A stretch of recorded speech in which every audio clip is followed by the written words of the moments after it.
ada satu sistem yang udah tua banget. Ini bisa dibilang sebagai budaya yang udah usang, budaya yang sangat-sangat konservatif, udah dipakai dari ribuan tahun lalu. Suatu budaya yang bisa ngatur siapapun dari kepala sampai ujung kaki. Satu sistem yang ngerugiin banyak orang, termasuk lo. Dan kali ini gue bakal bongkar sistem itu dan bagaimana kita ngancurin dari dalam sistem itu sih.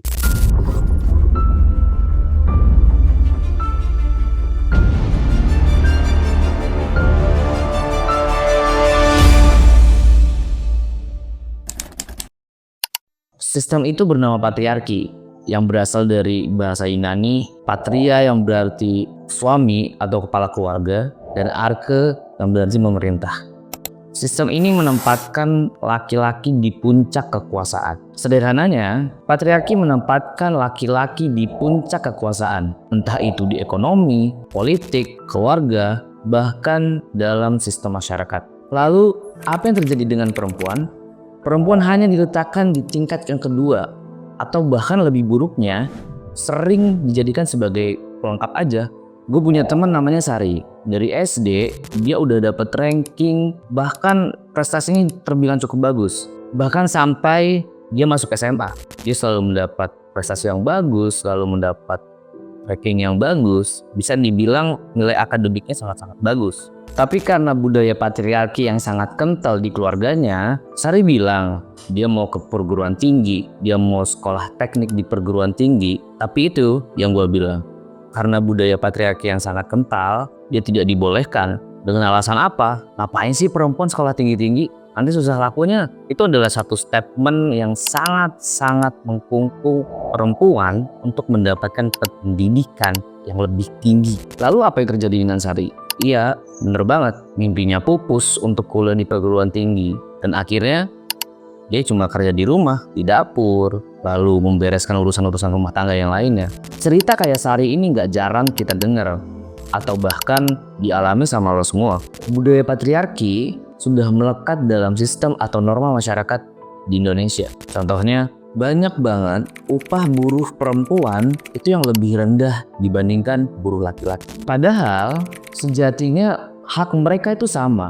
Karena apa? Karena sama-sama buruh, mereka harus mendapatkan upah yang setara. Hak yang setara sebagai buruh, tidak memandang laki-laki atau perempuan. Tapi itulah yang terjadi di negara kita. Ketimpangan gender, segala macam, itu jelas terjadi di negara kita. Bahkan ada aturan-aturan yang tidak tertulis dalam norma masyarakat. Laki-laki bebas untuk nongkrong, bebas untuk keluar malam, bebas untuk melakukan kegiatan apapun. Sedangkan perempuan yang keluar malam itu sering sekali dianggap perempuan yang tidak baik. Dan bahkan ketika laki-laki bebas untuk menjadi pemimpin dimanapun, perempuan tidak bisa seperti itu. Ada peraturan tidak tertulis bahwa perempuan tidak cocok untuk dijadikan pemimpin. Itu adalah norma yang sangat-sangat timpang sekali, tidak berkeadilan untuk gender. Terus kenapa patriarki bisa bertahan begitu lama sampai sekarang? Ada banyak trik yang dilakukan agar patriarki ini bercokol hingga saat ini. Yang pertama, memberi kekuasaan berlebih terhadap laki-laki. Contoh, memberi kekuasaan di parlemen, bahkan skup paling kecil di lingkungan keluarga. Mereka berhak berkuasa, bahkan dari skup keluarga hingga ke parlemen. Mereka terus diberi kursi yang berlebih. Mewajarkan sistem patriarki itu terjadi di lingkungan masyarakat. Perempuan sering diwajarkan mendapat posisi yang kedua, sering diwajarkan untuk mendapatkan gaji yang lebih rendah daripada laki-laki. Contohnya tadi yang udah gue jelasin tentang ketimpangan gaji buruh perempuan di Indonesia. Itu hal-hal yang sangat-sangat diwajarkan. Salah satu doktrinisasi yang bahkan sampai saat ini masih dipatenkan. Terus trik selanjutnya adalah pembagian sistem kerja atau pembagian kerja yang sangat-sangat kaku. Ada unsur pengkotak-kotakan di sini. Ketika laki-laki itu harus bekerja yang memang cocok untuk laki-laki, dan perempuan harus bekerja dengan yang cocok untuk perempuan. Bahkan ketika kita kecil, itu sudah terbangun sistem-sistem patriarki. Bahkan dalam ranah yang paling kecil, yaitu memilih mainan. Ketika laki-laki bermain boneka Barbie, ketika laki-laki main masak-masakan, itu sering dianggap bahwa mereka bukan laki-laki karena bermain bareng dan bermain masak-masakan itu adalah ranahnya perempuan. Begitupun dengan perempuan, ketika perempuan membeli robot-robotan, ketika perempuan membeli mainan senapan seperti itu bukan ranahnya perempuan. Sangat kaku.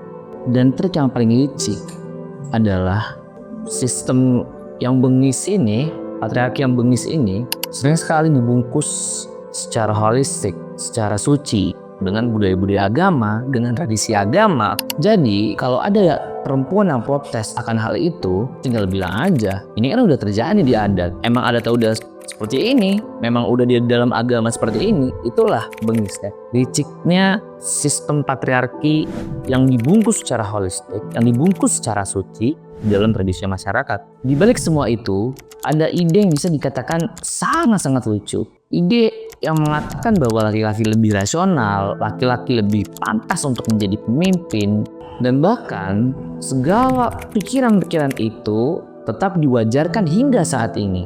Dengan cara bagaimana? Yang itu tadi, dengan trik-trik yang sangat-sangat licik, entah dibungkus secara holistik, entah diberikan kekuasaan yang berlebih, entah dengan cara doktrinisasi di lingkungan keluarga, lingkungan pendidikan, bahkan lingkungan bermasyarakat.